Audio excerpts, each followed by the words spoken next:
no matter where you are in the world, welcome to the National Arts Club.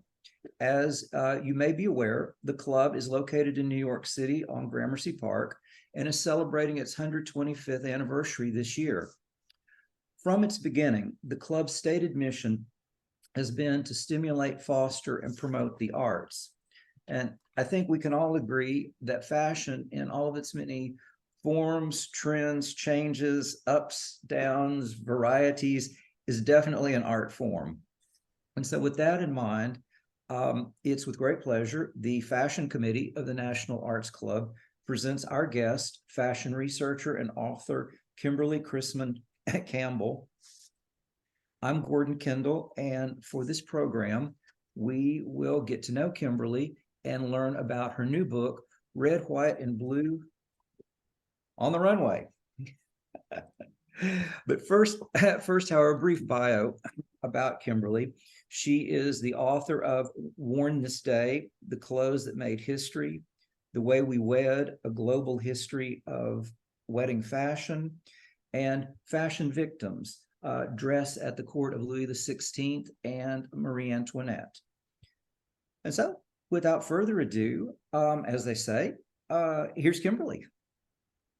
Well, thank you so much. It's great to be back with you at the National Arts Club virtually to talk about, as we enter this election year, a little-known episode in presidential history, the only fashion show ever held in the White House.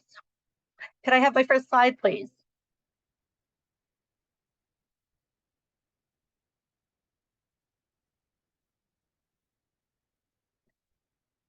Well, though the event has been virtually forgotten today, at the time it received extensive and glowing coverage in the fashion press, with some journalists even predicting that it would become an annual event on the Capitol's social calendar. But records, photos, and artifacts preserved in the Lyndon B. Johnson Library and other museums and archives offers clues as to why the first White House fashion show was also the last, and a cautionary tale about the risks and rewards of mixing fashion and politics. Next slide, please. Perhaps surprisingly, it was not the famously fashionable First Lady Jacqueline Kennedy who brought 7th Avenue to Pennsylvania Avenue, but her successor, Lady Bird Johnson, a woman who never expected or aspired to become First Lady, and who struggled to live up to Jackie's stylish example and immense popularity.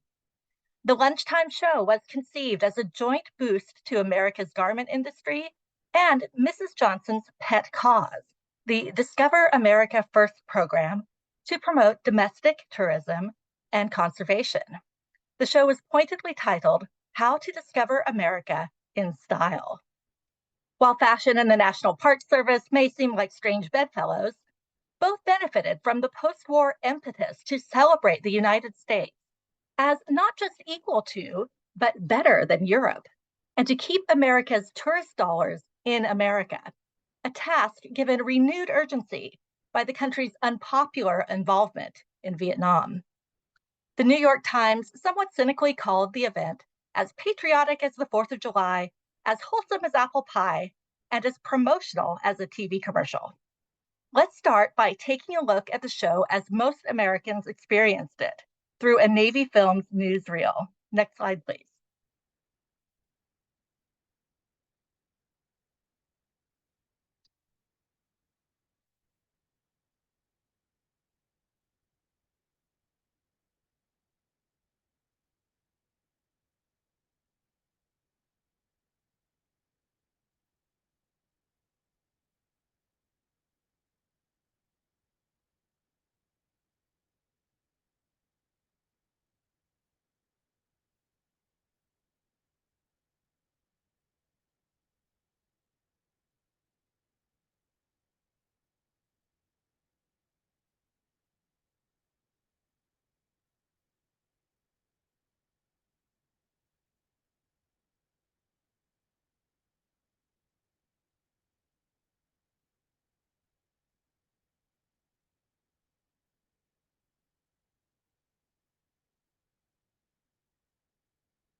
Well, the newsreel is a lot of fun, but it doesn't give a very complete or indeed accurate picture of what transpired at the White House that day.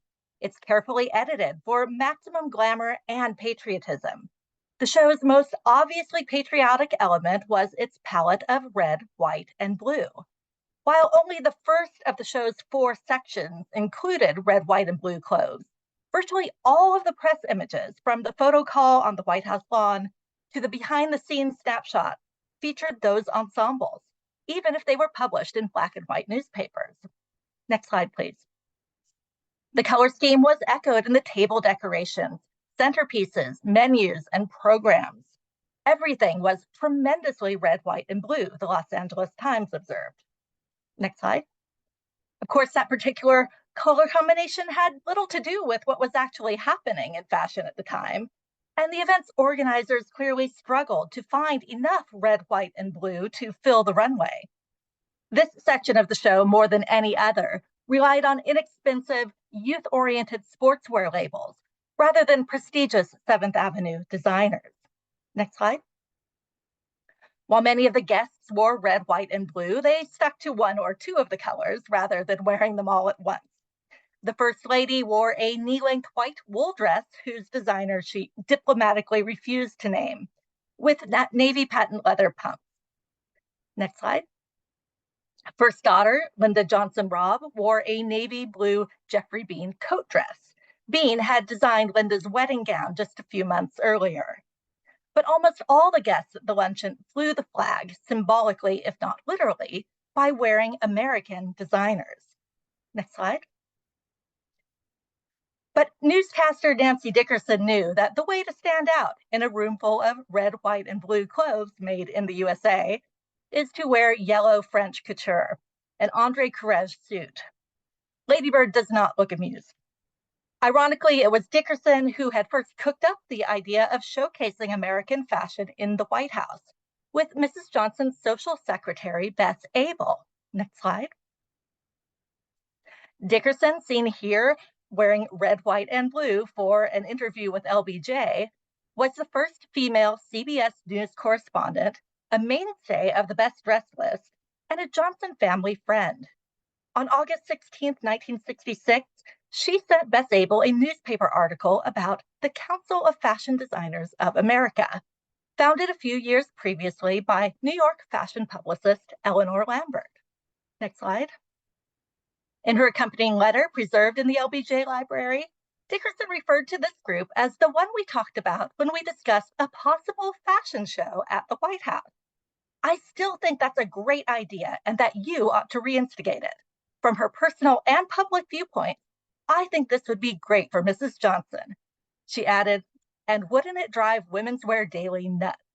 The First Lady had just banned Women's Wear from covering her daughter Lucy's wedding after its reporters broke into the bridal gown designer's premises and published an unauthorized advance sketch. Just over a month later, Dickerson contacted Mrs. Johnson directly, writing, since it is a general consensus that American designers have now caught up with and perhaps this year overtaken the Parisian haute couture, why wouldn't it be a good idea to give American designers some sort of recognition with a White House setting? As you know, the American fashion business is our 5th largest industry. Yet the idea languished for another year and a half. Next slide. Dickerson was not alone in trying to persuade Mrs. Johnson to show more interest in fashion, which the First Lady dismissed as, quote, frou-frou. Fashion shows were a regular fixture on social calendars of the late 1960s, usually hosted by women's groups to benefit a particular charity or cause. The invitations to fashion shows that Mrs. Johnson and her daughters received and invariably declined while in the White House fill a 2-inch thick file folder in the LBJ Library's archives.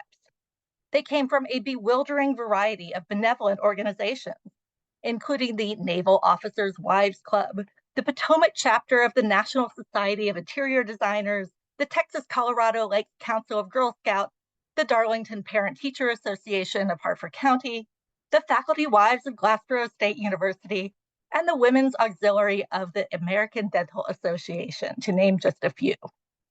But that's not to say the First Lady didn't enjoy fashion shows. She was simply too busy to accept every invitation that came her way and could not accept one without offending someone else. In a few cases where the cause was politically sensitive or close to her heart, she agreed to act as the patron of the fashion show without actually attending. And she routinely offered fashion show organizers framed signed etchings of the White House to use as door prizes. Rare unedited newsreel footage shows the multitasking Mrs. Johnson enjoying an in-flight fashion show on a chartered plane to California in September 1966, which happened to include several red, white, and blue outfits. At one point, a model opens her white jacket to reveal a red, white, and blue striped top, causing the First Lady to laugh and clap her hands in delight. Let's watch, remembering that this is unedited footage with no sound.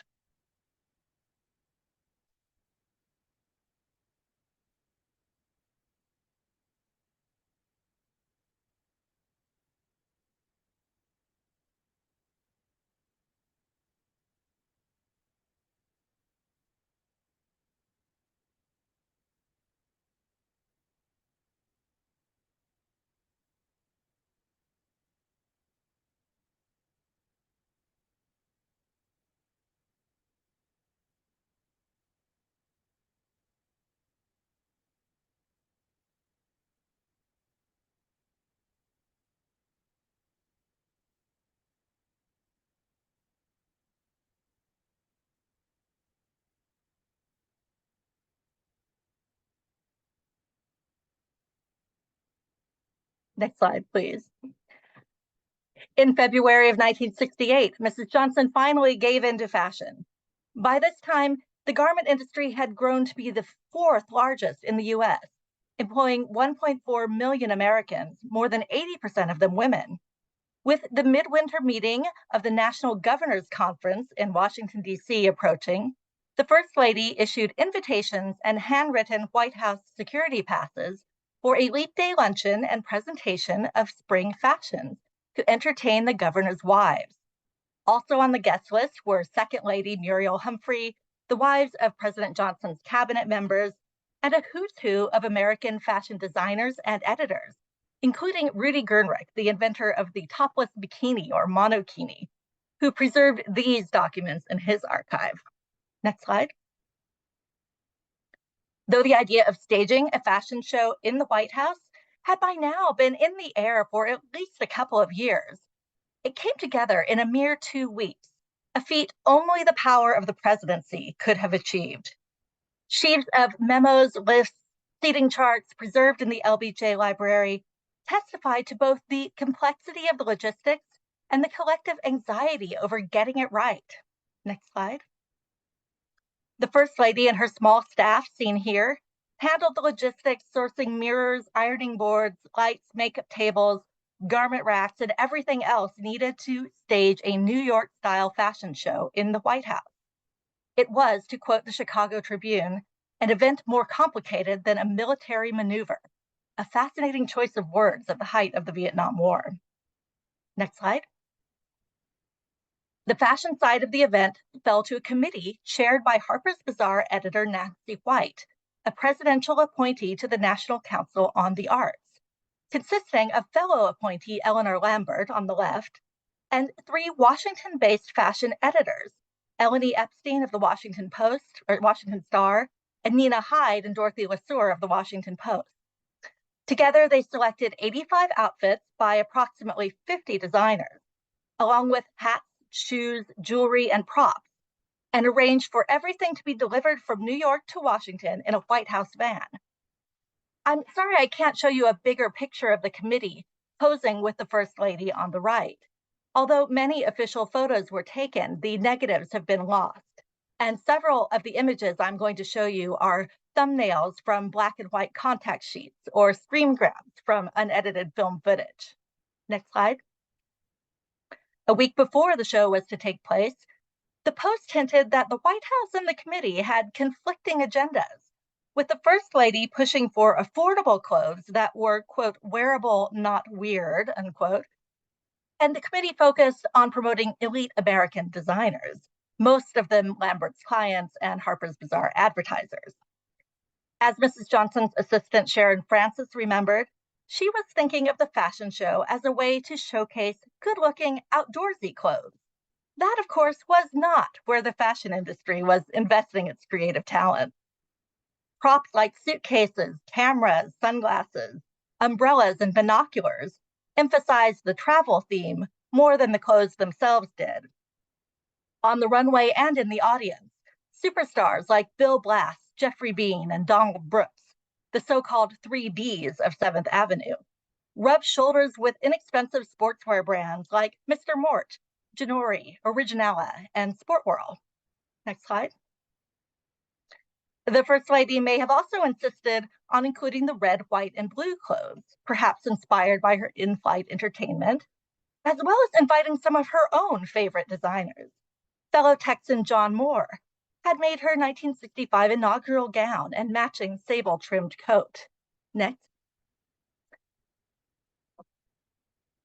Greek-American designer George Stavropoulos dressed her for her official White House portrait by Elizabeth Shumatoff, as well as several evening events. Next slide. Roxanne Kamenstein, designer for Samuel Winston, made this beaded white gown that Mrs. Johnson wore to the inaugural gala and numerous state dinners. Next slide. Mollie Parnis and Adele Simpson provided the day dresses, suits, and dress and jacket ensembles that made up the First Lady's daily wardrobe, as well as some evening gowns like this one by Parnis, now in Texas Tech University's collection. Though hardly American fashion royalty, they made the cut while the likes of Bonnie Cashin, Norman Norell, and Kennedy favorite Oleg Cassini did not. Next slide. Great care was taken with the seating chart, especially for the First Lady's table. Bess Abel sent Mrs. Johnson an annotated list for her approval, describing designer Pauline Frigere as bright and entertaining, and 36-year-old Oscar de la Renta as a charming, delightful young designer. You will like him. Next slide. Because there was no budget for the show, many of the planners and participants donated their time and services, including 12 $250 a day models from New York's mannequin agency, run by ex-model Gillis McGill. 6 designers also lent their salaried in-house models at no charge. A few local models filled in the rest of the spots, some of them moonlighting college and high school students from the DC area. All the models had to undergo background checks. They were told to bring robes, slippers, and hairpieces. A team of male hairdressers was provided, but the models did their own makeup. As one of them told me, the Secret Service had their hands full searching our bags between hairpieces and lingerie. I think after a while, they just started to reach in without looking. While most of the designers and guests have passed away, many of the models are still alive, and I am so grateful to them for sharing their memories and souvenirs. Next slide. Fittings and alterations had taken place in the Lincoln bedroom the previous day, followed by rehearsals lasting well into the night, and a full dress rehearsal the morning of the show, as you can see in the large photo here. Just imagine 26 fashion models running around the second floor of the White House in their robes, while downstairs, the busy schedule of meetings, receptions, and ceremonies continued as usual. China Machado, a stunning half-Chinese, half-Portuguese former model turned Harper's Bazaar editor, remembered that she spent the day getting the models through their fittings in her standard working uniform of a black top with black pants and a black scarf, worried that the Secret Service would mistake her for a Viet Cong infiltrator. By the time the fittings and rehearsals finished at 3 a.m., Machado was so tired that she simply crashed on the bed in the Lincoln bedroom among the racks of clothes, rather than returning to her hotel. Next slide. Though all the models and clothes arrived safely, a last-minute blizzard kept several of the invited designers grounded in New York, throwing the carefully planned seating chart into disarray. Geoffrey Beene, Adele Simpson, and Oscar de la Renta were left stranded. Next slide. Among those who made it were Pauline Frigere, Chester Weinberg, Casper, John Moore, George Stavropoulos, Mollie Parnis, William Trevia, and Rudy Gernrich, who watched his model slither down the runway from a front row seat. You can just see him there sitting at the edge of the runway. Gernrich didn't just save his invitation and other souvenirs, but the actual Pierre Cardin Nehru jacket he wore on his White House visit. President Johnson made an appearance at the luncheon, drawing a standing ovation from the audience, but he skipped the runway, saying he was going upstairs to take a nap. Next slide. Before the show, Mrs. Johnson posed for a rather awkward photo op on the White House lawn. The 5'6", 55-year-old First Lady could not help looking a bit short and frumpy next to the tall, mini-skirted models. Gina Machado remembered that Mrs. Johnson's assistant came running to her just as the guests were due to arrive and said, "Who here knows how to tie a scarf?" Next slide. The scarf in question was the Discover America scarf, which all the guests took home as party favors and the First Lady wore to the event. Frankie Welch would design more than 4,000 scarves during her fashion career, many of them with political themes. But this was only her second effort. Mrs. Johnson's social secretary and press secretary were friends of Frankie's and customers of her Alexandria boutique. It was probably their idea to commission Welch to design the red, white, and blue souvenir. The 22-inch silk scarf featured an abstract map of the continental United States with the Great Lakes in blue and the words "Discover America" in red and white. Welch had a small army of volunteers screen printed 120 of them in under 3 weeks. The Los Angeles Times reported that some were scarcely dry on the day of the show. Models in the show wore the scarves as well as hats and umbrellas covered with the design, and they were later mass-produced and sold in national parks gift shops, as well as department stores. The White House ordered several to be given as gifts to visiting dignitaries and female foreign journalists. Next slide. Welch designed a second rectangular version of the scarf made up of 8-inch square repeats, as well as skirts and dresses using yardage printed with the Discover America design, modeled by Welch at Wright. Next slide. 39 governors' wives attended the fashion show, though there were some notable absences among the Republicans. Both Nancy Reagan and Leonora Romney declined the First Lady's invitation. Next slide.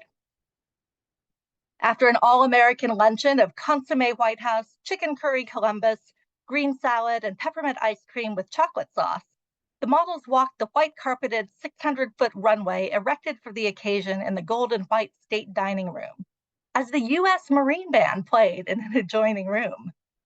Far from the jazzy lounge music of the newsreel, the playlist reinforced the Discover America theme, with songs like Chicago, Oklahoma, and I Left My Heart in San Francisco.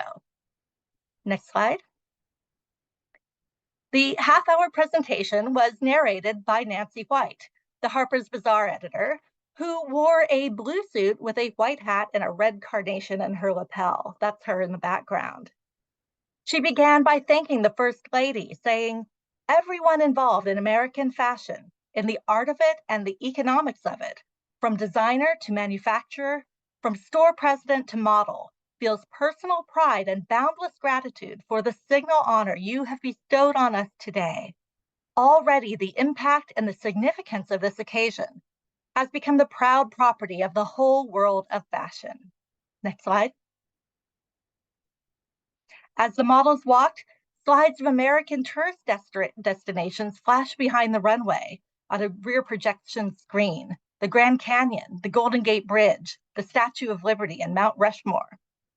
The Chicago Tribune claimed that these were Lady Bird's own slides, but they were actually supplied by the Department of the Interior. The error is very telling, however. The entire event was pitched as a homespun affair born of the First Lady's patriotic love of America the Beautiful, and emphatically not a flashy publicity gambit by New York fashion editors and publicists. Next slide. The show was divided into 4 sections of about 20 looks each, beginning with the red, white, and blue ensembles, followed by travel clothes, then festival fashions for enjoying America's cultural offering, and ending with this parade of white evening gowns against a backdrop of the White House itself. Next slide. The blue room served as the backstage area, crammed with racks of clothes and tables of jewelry and accessories. Here, models had 2 minutes to change before lining up in the red room and stepping back out onto the runway. In this case, the color symbolism was coincidental. They happened to be the rooms nearest to the state dining room. So brisk was the pace to fit these 85 ensembles into 30 minutes that one model missed her final turn on the runway and could not get on stage until all the models came out at the end. Next slide. The show remains a landmark gathering of American design talent and a rare snapshot of an entire season's worth of fashion, from junior sportswear to elite designers. It conveys the look of 1968 better than any fashion magazine could. The ongoing hemline wars were contested on the runway, with minis, maxis, and the newly introduced calf-length midi battling for supremacy. Next slide. For those who just couldn't make up their minds, there were high-low hemline combinations, culottes, and even a couple pairs of pants. Next slide. I'll just take you through some of the major springtime trends, such as these girlish floral appliques. Next. Polka dots. Next. Plaids.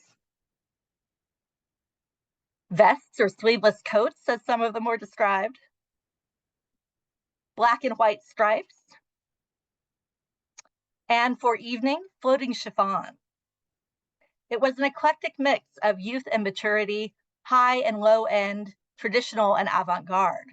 The New York Times called this ensemble by Rudy Gernrich, consisting of red and white diaper pants and a black and white top, one of the less conservative in the show. It was undoubtedly chosen by committee member Dorothy LeSueur, who had praised Gernrich's avant-garde collection in the Washington Post a few weeks earlier. Next slide. This more conventional strapless white organdy dress with embroidered net bolero by Pauline Trégère must have caught the First Lady's eye. Bess Abel later sent Mrs. Johnson this photo with an attached note reading, "I could pursue the possibility of having floor length. Abel told me that Mrs. Johnson always had her evening wear customized, lest someone else arrive at a White House party in the same gown as the hired help," as she called herself. But the First Lady apparently had a change of heart, responding, "Never mind." The sample survives in the Kent State Museum collection. Next slide. This gray Adolf Zelenka suit paired with a pussycat bow blouse with brown polka dots may look like office attire, but it was actually from the juniors department.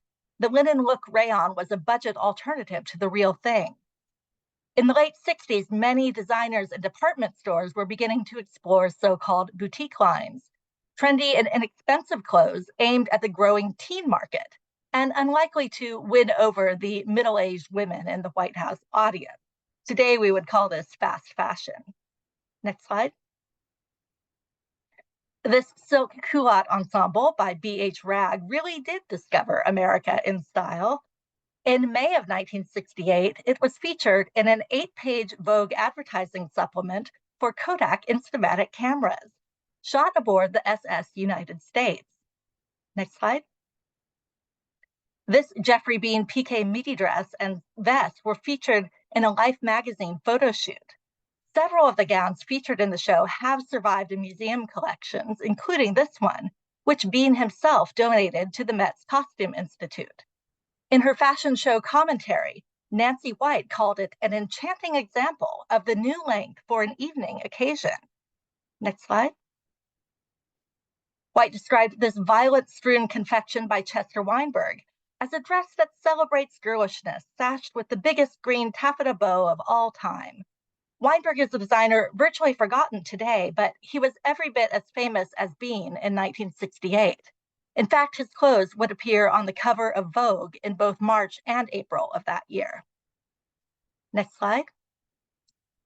Bill Blass had 5 ensembles in the show, the most of any designer befitting his status as the king of 7th Avenue. The highly Instagrammable daisy-trimmed vinyl raincoat he designed for Bond Street, priced at $200 on the left, had just appeared in Vogue when the show took place, as you see in the center. A few weeks later, it would star in a fashion spread in the Saturday Evening Post on the right. Next slide. Another Blass look, a cream window pane check wool coat lined in brown silk and worn over a matching brown silk dress, was belted with metal links on one side and survives in the Goldstein Museum of Art. In her remarks, Nancy White declared it a handsome way to visit a new town. Next slide. This James Gallino satin evening shirt dress in the Kent State Museum is very similar to the ribbed wool version that appeared on the runway in the grand finale at the far right of the black and white photo. Next slide. Alongside this cotton lace coat dress by Samuel Winston, now missing its belt in the Philadelphia Museum of Art, which Nancy White hailed as sheer femininity from top to toe. It was a clear audience favorite and can be seen second from left in this photo, worn by model Mozella Roberts. Next slide. Instead of a bridal gown, the show ended with this red, white, and blue chiffon number by Sarmi of New York, now in a private collection. It brought the show to a rousingly patriotic conclusion after the parade of white evening gowns. Next slide. Not all the runway looks were a hit, however. The Associated Press noted that the political wives were noticeably cool to those miniskirts displayed. They saved their biggest applause for long evening gowns, emphasizing the feminine look, like this by Chester Weinberg. Mrs. Nelson Rockefeller, the wife of the governor of New York, the home of the American garment industry, dutifully told reporters that there were many perfectly heavenly things and it was in excellent taste. But the wife of the Arizona governor delivered a brutal backhanded compliment when she remarked of the trendy new midi length, "That's for me, I'm naturally dowdy." Others remarked that some of the clothes were more suitable for their daughters or perhaps their granddaughters. Next slide. But the jaded fashion industry professionals in the audience realized that they were making history that day. Designer Jeannie Campbell of Sportworld saved her program, place card, menu, and other mementos, and she was not the only one to do so. Next slide. Rudy Gernrich's program is signed by first daughter Linda Johnson Robb, and you could see that she started to write Johnson and quickly corrected herself. She had a new last name at this point. Washington Post fashion editor Nina Hyde also signed it, along with Chino Machado and the rest of his table mates. Next slide. Model Denise Linden, second from the left in red, took home some of these Discover America scarf flags as souvenirs for her children. "Just think of the history books and all that has taken place in the White House," she said later. "And there I am having fittings in Lincoln's bedroom." Next slide. Designer Don Simonelli, who contributed this white coat dress, was equally starstruck, remarking, "Imagine sitting in the White House watching my clothes on a runway." Next slide. Model Sherry Thomas at left framed the White House matchbook she grabbed as a souvenir. She also took home one of the Discover America scarves, but her agency made her give it back, something she deeply regrets today. Next slide. All of the models did receive a photo of themselves modeling in the show, signed with a note from the First Lady. This one belongs to Linda Hatch, who you can see in the center just to the right of the model in the bubblegum pink gown. Next slide. In his thank you note to Mrs. Johnson, Chester Weinberg summed up the feelings of many of the participants. "For me, this was a great moment in my life. For fashion, this was a great moment, truly an important one. You have given American designers a new dignity." Nancy White called it nothing less than one of the greatest things to ever happen to American fashion. And the First Lady, in turn, sent her thanks to the organizing committee, writing to Eleni Epstein, "Now that the runway has disappeared from the dining room, the models have gone, and the last bobby pin has been swept up from the blue room, it hardly seems possible that last week we had an exciting fashion show here at the White House." Next slide. Nobody knows exactly why a fashion show has never been held at the White House, the Pittsburgh Press noted at the time. But today I would like to suggest a few possible reasons why it never happened again. For all their careful planning, Mrs. Johnson's staff simply did not anticipate how dangerous mixing fashion and politics could be. As soon as the show was announced, telegrams like this one poured in from people across the country lobbying for a role in the event. The executive director of California Fashion Creators urged the designers to include California designers. A Boston modeling agency offered to donate the services and travel expenses of a local model, pointing out Boston is the birthplace of our great nation. In the aftermath of the show, another flurry of telegrams arrived. Designers from DC to Dallas complained that they had been left out. The president of the Philadelphia Convention and Tourist Bureau protested that there were not enough images of his city in the slideshow. And though it had taken Nancy Dickerson, Bess Abel, and assorted fashion industry representatives years to convince Mrs. Johnson to host a fashion show, it finally took place at the worst possible time, midway through the Tet Offensive. On February 18th, just days before the show, the Pentagon had announced the Vietnam War's highest weekly death toll, 543 American soldiers lost. An angrily scrawled letter to Mrs. Johnson, carefully preserved in the LBJ library, reads, "Have you given up highway beautification for fashion shows? How much longer do you all in the White House expect to insult our hardcore servicemen, both in Vietnam and those poor suckers imprisoned in Korea? What a disgrace." Next slide. Model Sherry Thomas remembers that several of the girls were very anti-Vietnam. Many of them were still in their teens, after all, and at the forefront of the counterculture that was about to shake the nation. Thomas's boyfriend had fought in Vietnam.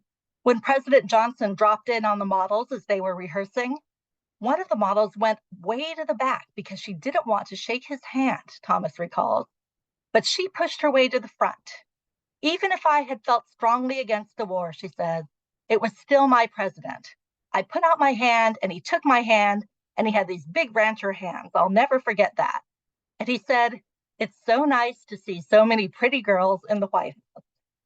When Thomas told me that story, she did it in an absolutely perfect imitation of LBJ's Texas drawl, still fresh in her memory more than 50 years later. Next slide. Mrs. Johnson's assistant, Sharon Francis, remembered the event and its red, white, and blue color scheme as an attempt to boost morale at a time when many Americans were feeling discouraged by the endless war. However, the gesture backfired, and the fashion show ended up being another black mark against the Johnson administration. 1968 has gone down in American history as a year of revolution. So much of what we think happened in the 60s actually happened in 1968. Like 2024, 1968 was both a leap year and an election year. Just a month after the fashion show, on March 31st, President Johnson unexpectedly announced that he would not seek re-election, perhaps stung by slogans like this one advocating ABJ, anyone but Johnson. Republican Richard Nixon would win a narrow victory over Vice President Hubert Humphrey that November, and the rest is history. Next slide. A final and more philosophical reason why this experiment was never repeated was inadvertently suggested by Mrs. Orville Freeman, the wife of the Secretary of Agriculture, who said after the show, "It makes you itch to have more of a private life to wear these things. Girls in public life just have to be so careful about what we wear." Fashion and politics have always been a volatile combination, especially for women who cannot retreat into the sober anonymity of a suit and tie. Elected officials and their families must dress appropriately and buy American without appearing to spend taxpayers' money frivolously. When a first lady patronizes a foreign designer, the press has historically treated it as high treason. The CFDA, the organization that Eleanor Lambert had founded that inspired this fashion show in the first place, actually issued a press release criticizing Michelle Obama for wearing a gown by Alexander McQueen, a British designer, to a state dinner. In 1968, apparel was America's fourth largest industry and could not be ignored. But as it declined in the 1970s and 80s, the propaganda value of fashion waned. and it became a political liability instead. Nancy Reagan was sharply criticized for buying expensive designer clothes and equally castigated when she accepted them for free. Hillary Clinton was both a serious presidential contender and a pantsuited punchline. Michelle Obama and Melania Trump were alternately hailed as inspirational fashion icons and blasted as free spending fashion victims. Next slide. When Mrs. Obama held a fashion themed event at the White House in October of 2014, she was careful to frame it as an education workshop for design students, though industry luminaries like Zach Posen, Tracy Reese, Philip Lim, Dion von Furstenberg, and Anna Wintour were among the speakers. There was no runway erected in the state dining room that day. And while Americans are on track to spend $358 billion on clothes and shoes this year alone, 97% of American clothing and 98% of American shoes are now manufactured overseas, often in developing nations in sweatshops plagued by accidents and human rights violations. Perhaps the time has come for American fashion to discover America again. Thank you so much. I would like to invite your questions and invite you to follow me on social media.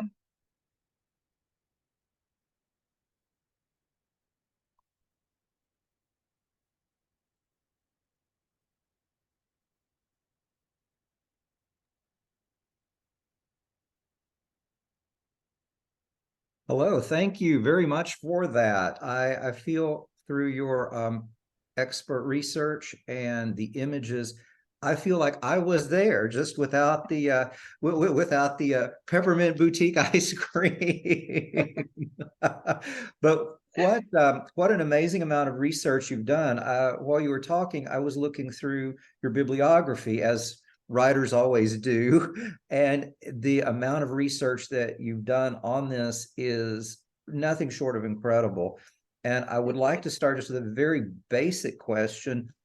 Where did you get the idea from to pursue this? Well, like many book ideas, this one found me by accident.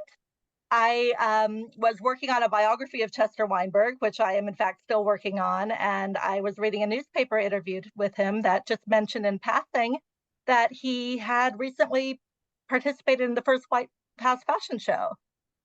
And I thought, well, that's interesting. I've never heard of that. Maybe I should check it out and put it in a footnote. And now you see the footnote many years There later. we go. Yes. Well, as a fashion writer myself, I will say Chester Weinberg is definitely due for a rediscovery. He was very much. I'm having a lot of fun working on him. I Thank you. I'm glad I can you'd heard of imagine. him. It's always very nice to hear to meet people who have actually heard his name.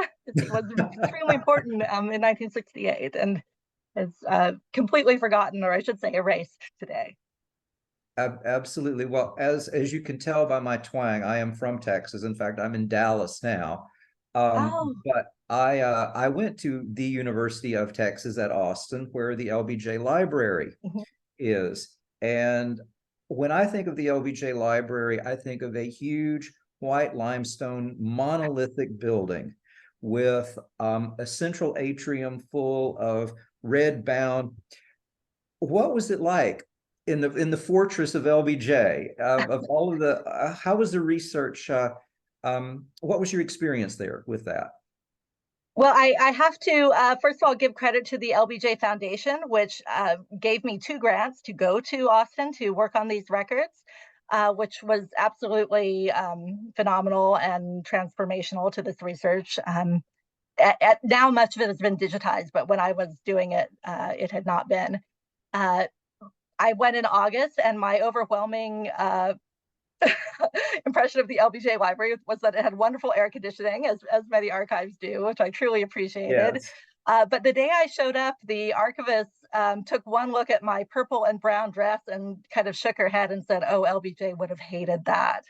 And I learned that he had very definite opinions about women's clothing, and he exercised a powerful veto over anything his wife, his daughters, his staff wore, and was actually fond of giving people gifts of clothing. And in fact, the dress that Linda wore to the fashion show was a Christmas present from her father, not her mother, from her father. How interesting. Yes, your book, you reference that he did not like what you call mule colors. Muley colors, yes. Muley colors. I mean, this was a guy who definitely had an opinion, which doesn't surprise me. He is known for that.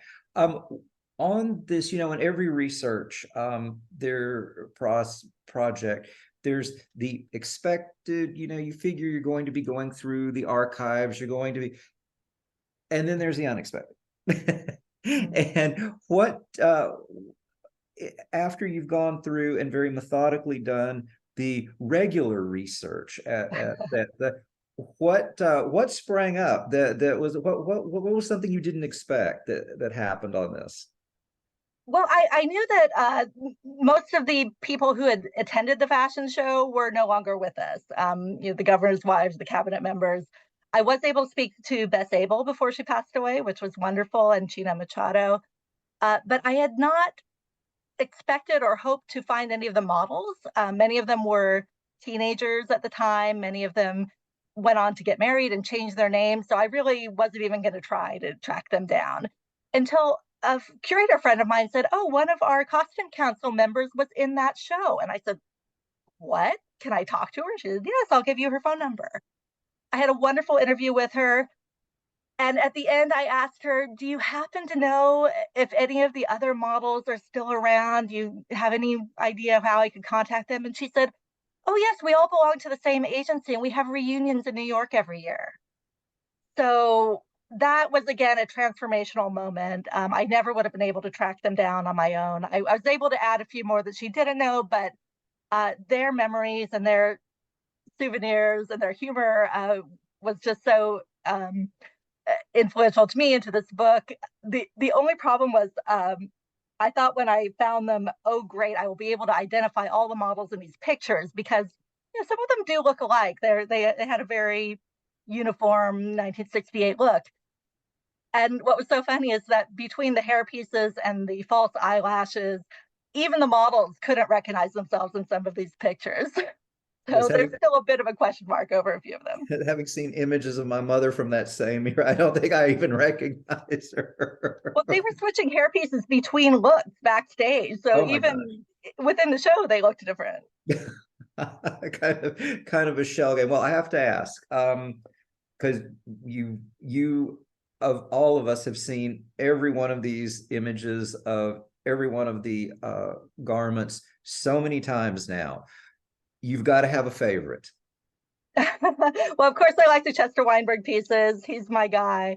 That Bill Blass piece I showed, though, I really love with the coat over the dress and the lining matches the dress. That was a big trend in 1968. So that's a great example of that. The red, white, and blue pieces that got photographed so much really are not the more famous and prestigious designers that were in the show, but a lot of them are really fun. Mine, I have to. It's not that I'm going to go try it on, but the Gernreich. I think do a dressing gown or a sports shirt in that print. That was pretty amazing. I'm not sure about the Yeah, diaper great pants. I'm not sure about the diaper pants myself, but it's nice That to was see. definitely one of the more out there looks of the show, for Well, sure. and it was nice to see something that, frankly, outrageous for the time represented when you had everything was generally fairly conservative overall. I think, in my estimation, the Geoffrey Beene piece, the white vest, the quilted vest with the red, I think that could still be contemporary today. I, Yes, for in sure. fact, I think I saw it in something like that in the mall not too long ago. Well, I have to say, you have, when it comes to, you've done wedding gowns, you've done American fashion, you've done French fashion. You've hinted that Chester Weinberg is next. So It's almost finished. it's all good. Oh, good. The best I still product, need a the best. publisher though. Nobody wants to publish it because nobody's heard of him, but he's fantastic and Well, deserves to be much better known. so that is my next. What's next for you? And I guess that is finding the publisher and bringing it home. That's right. Cool. Well, are you I think just briefly, because we had a very brief introduction. What just generally, what are your research interests? And I say this because I myself am a member of council, excuse me, of Costume Society of America. I have seen that you speak there quite frequently, and you reach out to the costume and fashion communities.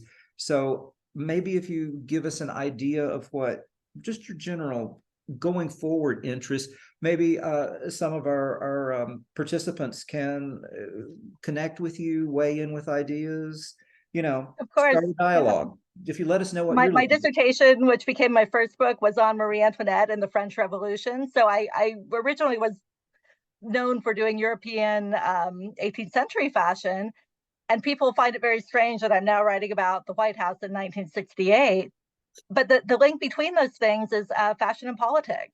Whether you're talking about the French Revolution, 1968, or now, I'm really fascinated by the intersection of fashion and politics, and how fashion plays a part in optics and messaging.